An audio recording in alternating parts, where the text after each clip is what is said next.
Olá, meus amigos, um dia de muita paz para todos nós. Hoje é exatamente 24 de abril de 2023, estamos nós reunidos para estudarmos a obra Revista Espírita.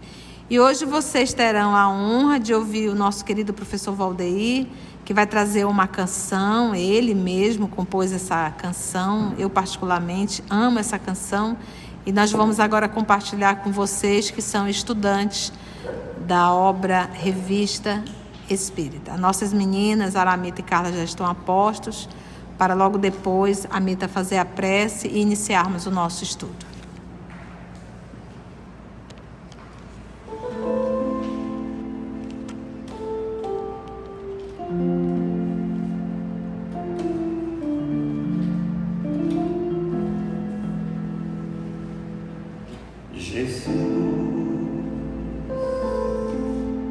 Acalma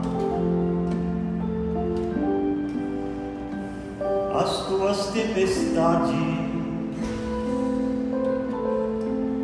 Ele sabe, Ele vê, pois vivencia com você no mesmo barco as nossas lutas existenciais. Jesus, acalma as tuas tempestades, Ele sabe, Ele vê, pois vivencia com você no mesmo barco as nossas lutas existenciais. E quando as nuvens das dificuldades ameaçarem o teu barco naufragar, e quando as ondas das inquietudes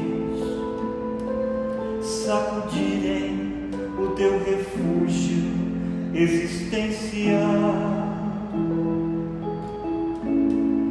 agiganta a tua fé, abre um sorriso, imagina o seu olhar de luz. Afinal, de que precisa o homem, além da certeza de estar com Jesus? Agiganta a tua fé, abre um sorriso, imagina o seu olhar de luz. Afinal, de que precisa o homem, além da certeza de estar com Jesus?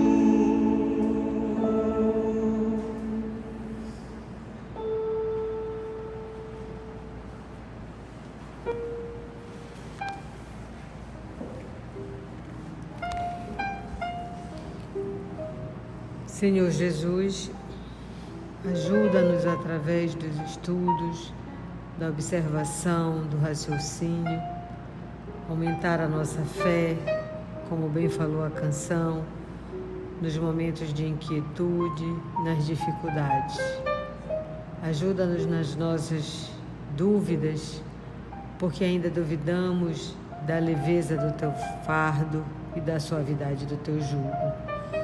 Ainda espíritos rebeldes, queremos solucionar com a força da nossa inteligência e dos nossos braços. Ajuda-nos, Jesus, a aprendermos a obedecer, a aprendermos a aceitar os desígnios do Pai. Ajuda-nos principalmente a ficarmos contigo, que está conosco hoje e sempre, que assim seja. Hoje nós vamos iniciar um novo artigo, ainda no mês de setembro de 1860, que é uma publicação chamada Correspondência ao Senhor Presidente da Sociedade Parisiense de Estudos Espíritas, que é o senhor Allan Kardec, né?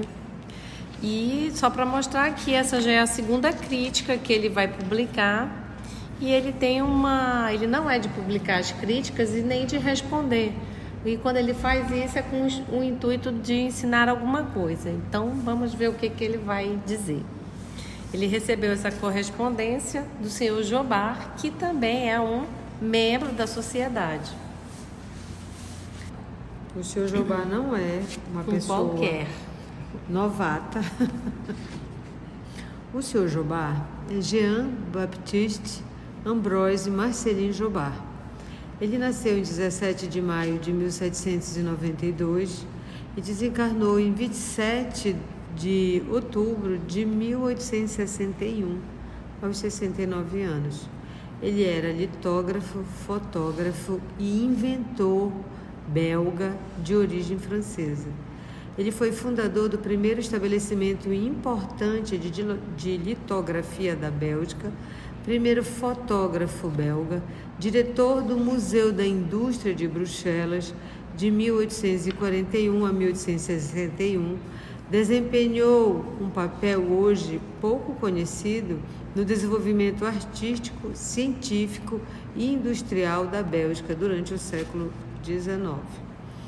Quando da morte de Jobard, Allan Kardec comentou no número de dezembro de 1861 da Revista Espírita: nenhum jornal do nosso conhecimento falou desta, que tinha sido uma das características mais marcantes dos últimos anos de sua vida. Qual é essa característica? Sua completa adesão à doutrina espírita, cuja causa havia abraçado com entusiasmo. A sua dedicação às ideias espíritas rendeu-lhe o título de presidente honorário da Sociedade Parisiense de Estudos Espíritas, a primeira e então a mais importante instituição espírita do mundo. Ou seja, o senhor Jobard não era qualquer pessoa, ele era inventor. Daí a razão dessa carta que ele vai, o porquê dessa correspondência para Kardec. Senhor Presidente, permiti-me alguns esclarecimentos a propósito de Tillorier e suas descobertas. Entre parênteses, veio a revista de agosto de 1860, que a gente já estudou, que foi falado sobre as descobertas de Tillorier. Veja no canal. Continua o senhor Jobard. Tillorier era meu amigo. Quando me mostrou o plano de seu aparelho em ferro fundido para liquefazer o gás ácido carbônico, eu lhe havia dito que, malgrado a espessura das paredes, ele explodiria como os canhões após certo número de experiências. Por isso, aconselhei-o a envolvê-lo em ferro batido, como se faz hoje com os canhões de ferro fundido. Mas ele se limitou a adicionar nervuras. Não sei se vocês lembram que foi aquele laboratório que explodiu, que morreu um rapaz. E aí, só para dar veracidade, é que o senhor Jobard, como ela disse, era um inventor.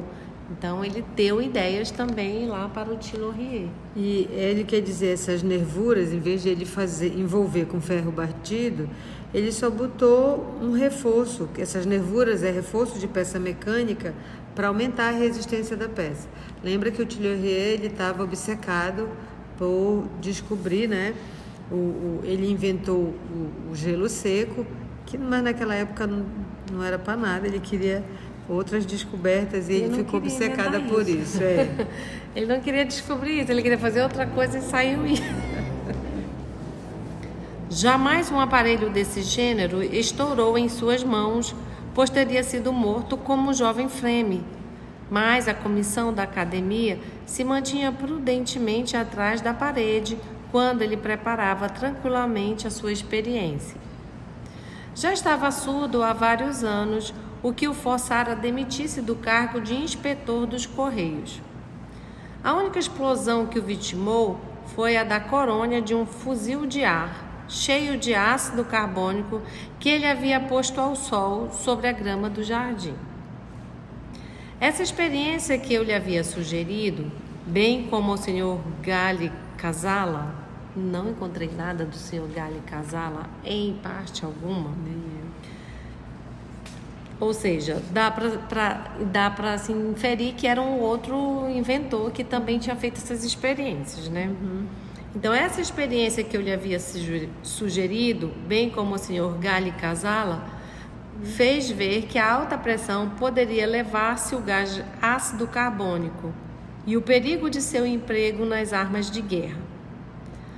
Quanto a Gali, teve a ideia de substituir o hidrogênio pelo ácido carbônico, mas este jamais conseguiu ultrapassar 28 atmosferas. Era muito pouco. E aqui a gente está vendo que a gente não está captando, era uma experiência, uma invenção, e eles estavam falando de coisas técnicas, né? Sem isso, a pólvora teria sido utilmente suprimida, porque seu mecanismo era dos mais simples e um pequeno cilindro de cobre poderia conter facilmente 100 tiros, na medida das necessidades, em consequência do restabelecimento quase instantâneo da pressão pela decomposição da água por meio do ácido sulfúrico e da limalha de zinco. Se os nossos químicos encontrassem um gás que pudesse ser produzido sob uma pressão média entre a do ácido carbônico e a do hidrogênio, o problema estaria resolvido. Eu acho que ele está tentando explicar a pressão do vapor, né? Na verdade, a força de uma máquina a vapor mais potente, por causa dos pistões e tal. Mas... E o que dá a entender é que o Tillorier estava querendo construir uma arma para substituir a pólvora, porque a pólvora tinha que recarregar para fazer tudo. E ele diz, não, se for só com a pressão do gás carbônico, dava para dar mais tiros e mais eficiência do que se fosse com pólvora. Só que não. Suposições somente, gente. Eis o que seria bom perguntar a Lavoisier, Berzelius ou Dalton, que são outros cientistas. Na véspera de sua morte, Tillorier me dava explicações sobre um novo aparelho, quase terminado, a fim de liquefazer o ar atmosférico por meio de pressões sucessivas capazes de suportar de 500 a 1000 atmosferas. Terão vendido esta bela máquina ao ferro velho? E uma outra coisa que ele sugere, olha o Jobard, ele já sugere aqui em cima, eis o que seria bom perguntar a Lavoisier, Berzelius ou Dalton, que todos são físicos, o Dalton é um físico e um químico, que quem estudou até hoje em dia aprendeu a lei de Dalton, né? Então, o Dalton, o Berzelius e o Lavoisier, e todos eles estavam, por ocasião de 1860, desencarnados. Ele já está sugerindo ao Kardec evocação. Disse eu que Tillorier era extremamente surdo, de sorte que entrandeceu o gabinete na Place Vendôme, semanas antes de sua morte, tive de gritar. Ele tapou os ouvidos com as duas mãos, dizendo que eu lhe restituiria a surdez, de que felizmente se havia livrado pelo magnetizador La Fontaine. Ou seja, hoje em Genebra. Então aqui ele conta que conhecia o Tillorier, que ele era surdo e que ele ficou curado pelo magnetismo. Saí maravilhado pela cura, que na mesma tarde anunciei aos meus dois amigos, Gali Casala e o capitão Delvine, com os quais passeava na Place de la Bourse, quando percebemos Tillorier com o ouvido colado à vitrine de uma loja onde alguém tocava piano. Parecia em êxtase por poder desfrutar da música moderna que há muitos anos não ouvia. Abre aspas. Ah, por Deus! Fecha aspas. Disse aos meus dois incrédulos amigos, né? Eis a prova. Passai por detrás do nosso homem, do Tillorier, e pronunciai o seu nome normalmente. Ele sugeriu aos dois. Tillorier voltou-se bruscamente Reconheceu os amigos, com eles conversou e passeou, como de ordinário o fazia. Delvine, que no momento está em meu escritório, lembra-se perfeitamente desse fato muito interessante para o magnetismo. Abre aspas. Por mais que eu tenha tentado convencer nossos acadêmicos no curso dos últimos 30 dias, dizia Tilohier, eles não querem acreditar que eu tenha sido curado sem as drogas de sua farmacopeia, que não curam, pois as empreguei todas sem sucesso, ao passo que os 2 dedos de La Fontaine me restabeleceram a audição completamente em algumas sessões. Fecha aspas. Lembro-me de que, encantado pelo magnetismo, Tilohier tinha conseguido inverter os polos de uma barra imantada que segurava pelo simples esforço da vontade. A morte desse sábio inventor privou-nos de uma porção de descobertas de que me havia falado e que ele levou para o túmulo. Era tão sagaz quanto este bom Darcy, que eu também tinha visto cheio de saúde na véspera de sua morte e que me havia mostrado seus livros, mal conservados e manchados, dizendo estar certo de que me daria mais prazer apresentando-os daquele estado do que bem encadernados e com lombada dourada numa biblioteca. Abre aspas. É singular, dizia-me ele, quanto nossas ideias se assemelham, embora não tenhamos sido educados na mesma escola. Fecha aspas. Então, esse senhor Darcy mostrou ao Jobá os seus livros que estavam usados, rabiscados, e eles trocaram essa conversa, onde Jobá disse para ele, olha, prefiro ver assim tudo riscado do que guardado na estante. E que esse Darcy também disse que eles tinham muita semelhança nas ideias, embora tenham sido educados em escolas diferentes.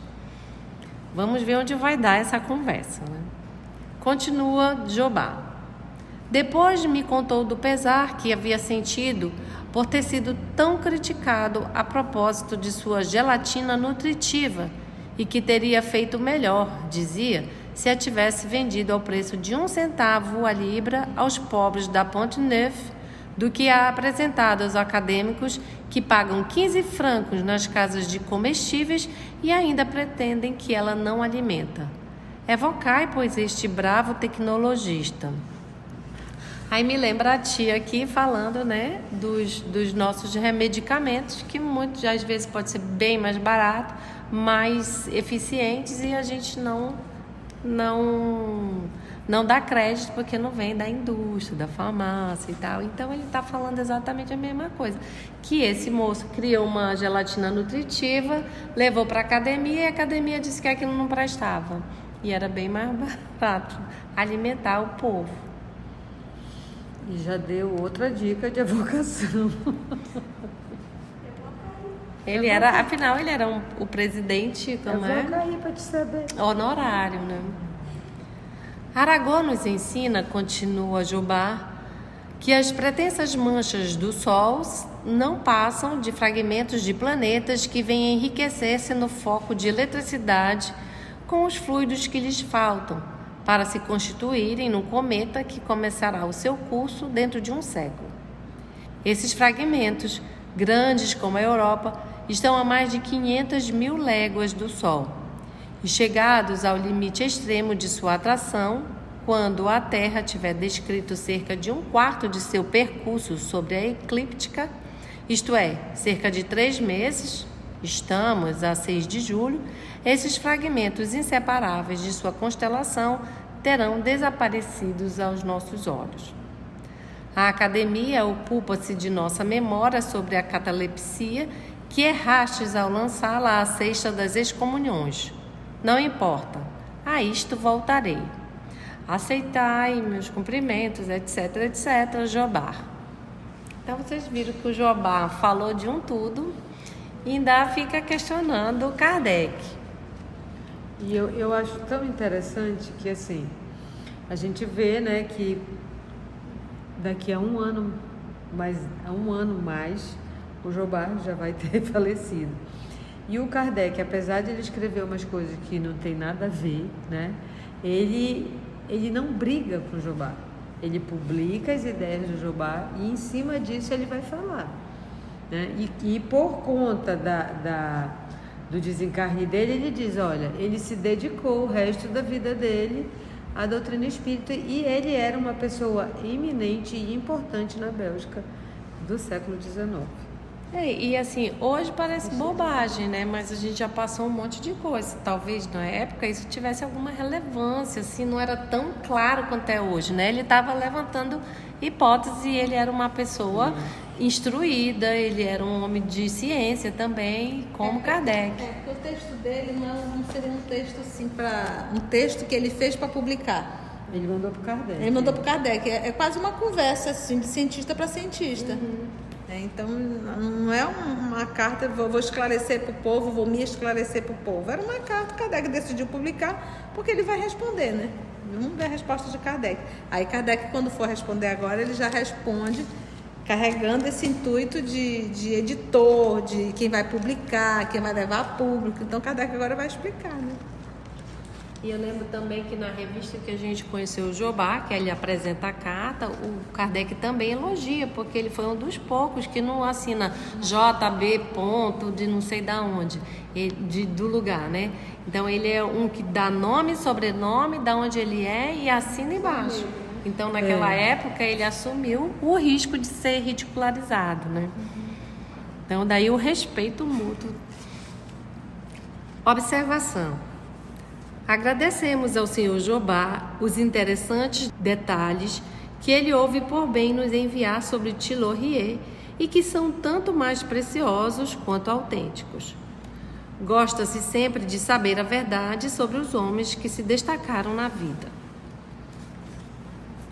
O Sr. Jobá engana-se ao pensar que pusemos na cesta do esquecimento a notícia que o Sr. B nos enviou sobre a catalepsia. Já dando a resposta, né? Inicialmente, ela foi lida na sociedade, como consta nas atas de 4 e 11 de maio, publicadas na revista de junho de 1860 e também no nosso canal.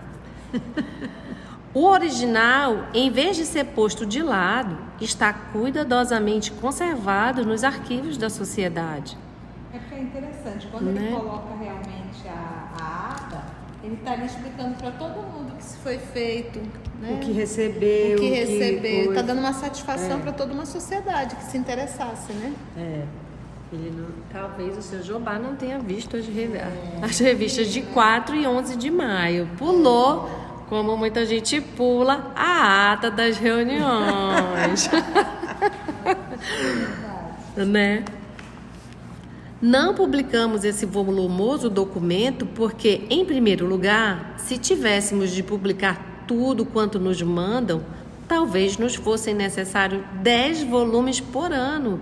E, em segundo lugar, porque cada coisa deve vir a seu tempo. Ou seja, ele foi explicando com educação, na sequência. Olha, não dá para publicar tudo, não tem tempo. Olha, não está na hora ainda disso. E assim, ele não tem ironia, né? Não tem de dizer... Ele replica com educação, apesar de dizer, olha, tá enganado, não é assim, isso não procede. Ele vai com educação, com bom senso. Tudo que nos falta. Então, cada coisa deve vir a seu tempo. Mas, pelo fato de uma coisa não ter sido publicada, nem por isso deve ser considerada perdida. Nada é perdido daquilo que nos comunicam, sejam a nós, seja à sociedade. E nós o encontramos sempre para aproveitar no momento oportuno. Ou seja, está guardado, nós lemos e vamos aguardar o que... Não era oportuno. Eis o de que se devem persuadir as pessoas que desejam enviar-nos documentos. Muitas vezes nos falta o tempo material para lhes responder tão prontamente e tão extensamente quanto, sem dúvida, conviria fazê-lo. Como, porém, responder em detalhes a milhares de cartas por ano, quando se é obrigado a fazer tudo pessoalmente e não se tem um secretário para ajudar? Certamente, o dia não bastaria para tudo quanto temos de fazer, se não lhe consagrássemos uma parte de nossas noites. Aí o que a gente sempre fala, né? E nem o tempo, e não tinha luz elétrica, não tinha computador, não tinha nem máquina de escrever, não tinha impressora, era tudo manuscrito com tinta, tinteiro que tinha que botar para secar com mata-borrão. E muita leitura, Toda uma mesmo que ele dificuldade. tinha que ter, né? Tinha que ler tudo que estava sendo publicado, sendo inventado. Olha, porque isso são invenções. O Tilohier é um inventor, o Jobar inventou. Esses amigos que o Jobar cita aqui, a gente pesquisou, também eram inventores. Então ele vai falando de coisas que iam acontecendo e que ele precisava, assim, buscar por isso e dedicar. Senão ele, como é que ele ia saber? E se precisasse de uma cópia? Eu tinha que copiar na mão, meu Deus. Dito isto, como justificação pessoal, acrescentaremos a respeito da teoria da formação da Terra, contida na memória citada, bem como do estado cataléptico dos seres vivos em sua origem, que a sociedade foi aconselhada a esperar antes de prosseguir tais estudos, a fim de que lhe sejam apresentados documentos mais autênticos. Esse conselho não é somente de pessoas encarnadas, com certeza. Essa teoria da formação da Terra, a gente já viu que o Jobar já mandou uma carta sobre isso. E ele já respondeu sobre essa carta na Revista Espírita, que é aquela coisa da formação da Terra, que vieram os continentes De cada planeta cada continente veio uma parte do espaço e se alojou Fundou. aqui. E aí ele respondeu que isso era que outra bobagem, né? A gente vê que o Jobar é entusiasmado, né? Qualquer coisa ele vai logo acreditando e dando valor, e ele vai tendo essa paciência de responder. Continua Kardec, e serve para nós. É preciso desconfiar, disseram os seus guias espirituais, os seus da sociedade, né? É preciso desconfiar das ideias sistemáticas dos espíritos, tanto quanto dos homens, e não as aceitar levianamente e sem controle, se não nos quisermos expor mais tarde a ver desmentido o que tivermos aceito com muita precipitação. É por nos interessarmos pelos vossos trabalhos que queremos vos manter em guarda contra um escolho em que se chocam tantas imaginações ardentes, seduzidas por aparências enganadoras. Lembrai-vos de que somente numa coisa jamais sereis enganados, é naquilo que diz respeito ao melhoramento moral dos homens. Aí está a verdadeira missão dos espíritos bons. Mas não penseis que eles tenham o poder de vos descobrir qual é o segredo de Deus. Sobretudo, não acrediteis que eles estejam encarregados de vos facilitar o áspero caminho da ciência, uma vez que esta não é adquirida senão à custa de trabalho e pesquisas assíduas. Aí é que a gente vê aquela resposta que ele sempre dá. Os espíritos não vieram para fazer o nosso trabalho. A grande questão deles é a transformação moral, melhoramento moral. O resto é por nossa conta. Não vem ficar pedindo evocação para tirar dúvida se os planetas vêm para perto do Sol para esfriar os buracos e depois virar cometa, que nós não vamos parar para isso, né? Só de evocação ele sugeriu 3 para lá e outra para cá, ele vai sugerindo. E perguntas totalmente, né, fora do objetivo da doutrina. Quando chegar o momento de revelar uma descoberta útil à humanidade, procuraremos o homem capaz de conduzi-la a bom termo, inspirar-lhe-emos a ideia de se ocupar com ela e lhe deixamos todo o mérito. Mas onde estaria o trabalho e o mérito se lhe bastasse pedir aos espíritos o meio de adquirir, sem esforço, ciência, honras e riquezas? Sede, pois, prudentes e não enveredeis por um caminho onde só terias decepções e que em nada contribuiria para o vosso adiantamento. Os que nele se deixarem arrastar reconhecerão um dia quanto estavam enganados e lamentarão por não haverem empregado melhor o tempo. Fecha aspas para a mensagem dos guias da Sociedade Espírita. Então isso é interessante para ver por que ele publicou a carta do Jobá e por que essa resposta. Porque o Jobá, ele era um inventor, ele era uma pessoa conhecida, né, na Bélgica, ele era correspondente da sociedade, mas vê que ele se empolgava com as teorias, com as coisas e botava como verdade e já escrevia para Kardec quem ele podia encarnar. Olha, que tal a gente evocar o Lavoisier, o Dalton, para eles responderem essa teoria? Que tal a gente evocar aquele cara que fez uma gelatina nutritiva para saber, né? Então, essa resposta pro Jobá, que ele publicou, já serve para os outros. Quantos outros não mandavam pedido para... Olha, que tal a gente evocar para ver se isso é isso, ou se isso é aquilo? Então, todas essas descobertas que estavam acontecendo, que o século XIX foi um século de grandes mudanças, grandes invenções, grandes descobertas em todas as áreas da ciência. E aí eu estava empolgado com o Jobá. E é interessante, eu até grifei aqui, que fica para nós também, que é: somente numa coisa jamais sereis enganados. É naquilo que diz respeito ao melhoramento moral dos homens. Aí está a verdadeira missão dos espíritos bons. E não tirar essas dúvidas que são corriqueiras, passageiras e que vão ter em todo o caminho da evolução. Continua agora Kardec. Tal é o resumo das instruções que tantas vezes os espíritos têm dados a nós e à sociedade. Por experiência, chegamos mesmo a lhes reconhecer a sabedoria. Eis porque as comunicações relativas às pesquisas científicas só têm para nós uma importância secundária. Não as repelimos, acolhemos tudo quanto nos é transmitido, porque em tudo há alguma coisa a aprender, mas não o aceitamos senão sob a condição de verificá-lo previamente, guardando-nos de lhes emprestar uma fé cega e irrefletida. Observamos e esperamos. O senhor Jobá, que é um homem positivo e de grande bom senso, compreenderá melhor que ninguém que esta é a melhor maneira para nos preservarmos do perigo das utopias.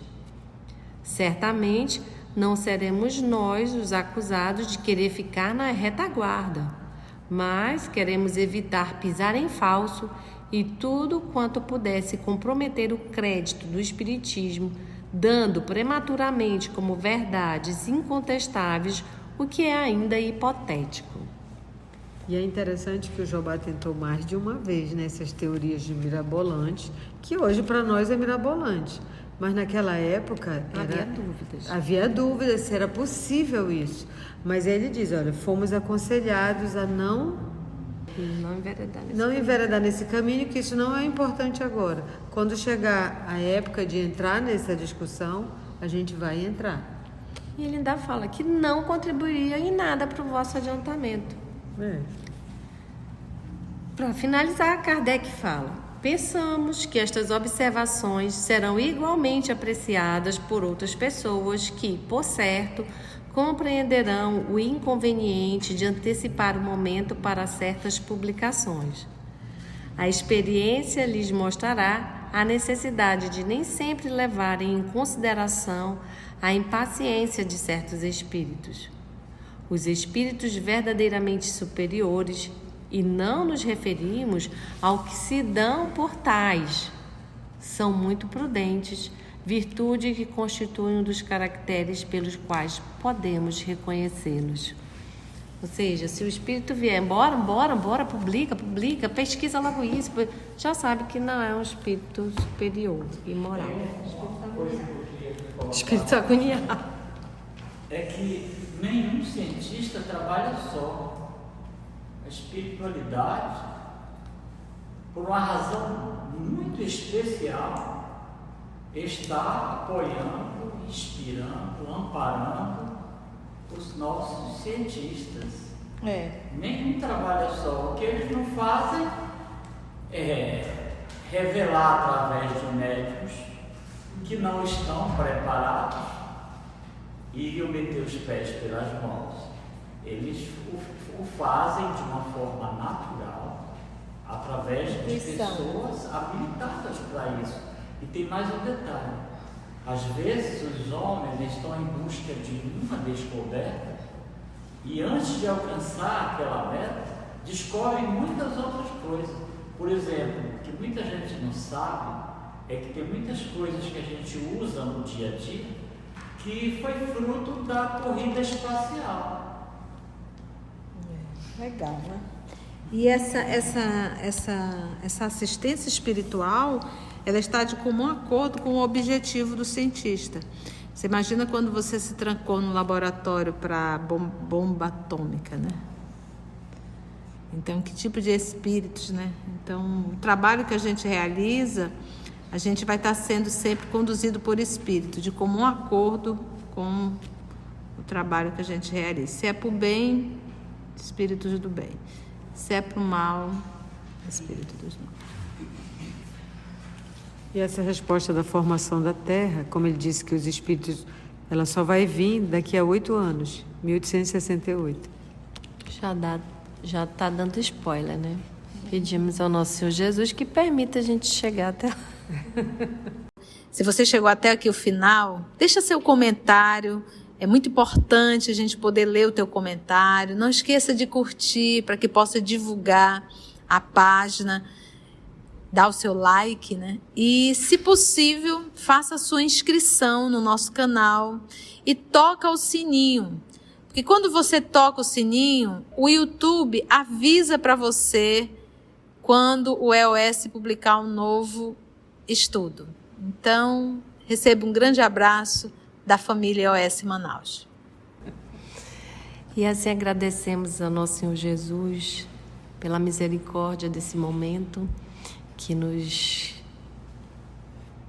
eleva ao pensamento nas respostas claras, educadas e concisas do Senhor Kardec, que essa calma, essa tranquilidade também possamos ter em nossa vida. E agradecemos os amigos espirituais que nos inspiram e nos guiam ao estudo. E até o nosso próximo estudo, se Deus assim permitir. Que assim seja.